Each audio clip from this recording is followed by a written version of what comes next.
Hi, and welcome to Geno's Picks. Trying to remember who we picked last week. Oh, yeah. 4 winners again. I don't have time to say again the number of times we've gone undefeated over the past 8 seasons, and you don't have time to hear it because you're dying to get to these picks. But we will tell you with those 4 winners, 9 and 6, we're dropping the push right back to 60%. It's like it's last year all over again. And you remember what we did in the middle of last season? We went nuts. Let's get right to the picks. My first pick, the Bengals are giving 3 to the Seahawks in Cincy. I've gone 3-0 picking against the Seahawks this year.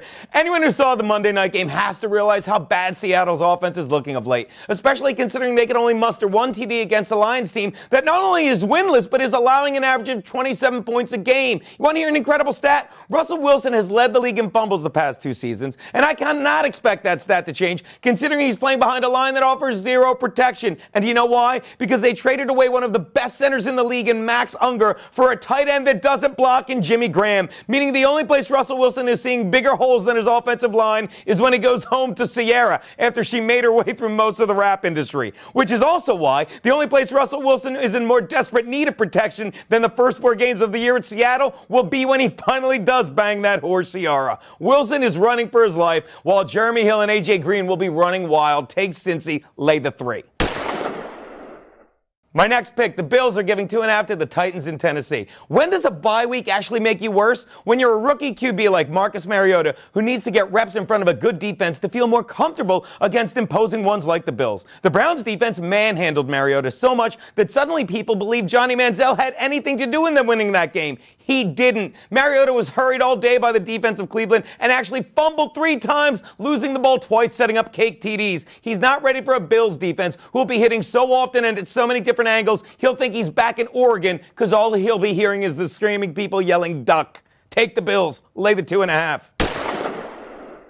My next pick, the Cardinals are giving 2.5 to the Lions in Detroit. We've talked about the Lions. They're coming off a short week that saw them lose a heartbreaker in Seattle. And the Cards are coming off a long week where they lost to a great defense and a sneaky offense in the Rams. But wow, what don't you get about how bad the Lions and their head coach Jim Caldwell are? Maybe he should have surgery instead of Caitlyn Jenner because he's just like a woman. All he ever does is slowly ruin football for you on Sundays. This is the guy that took the Colts team so far down that they got Andrew Luck in the draft. And now he's taking a very good offense in Detroit and made it almost unwatchable. Did you see Monday night? The Seahawks were begging them to score. They turned the ball over twice. And what did his offense do with it? They lost a combined 17 yards on those 2 drives. And don't tell me they should have watched that play again because the play was not reviewable. Thank God, because let me tell you 2 things that every Lions fan will agree with. 1, the Lions didn't deserve to win that game. And 2, no Lions fan deserves to have to review every one of their terrible plays. People, take the friggin' Cards to crush the damn Lions.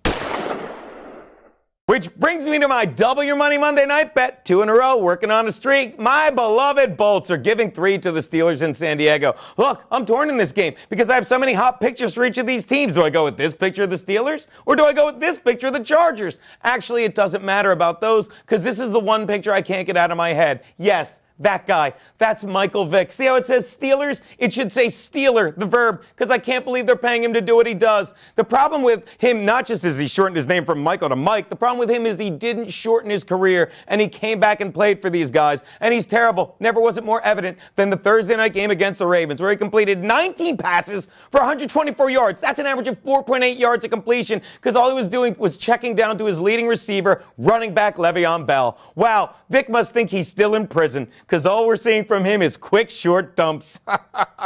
Take my Bolts, lay the 3. Those are Geno's picks.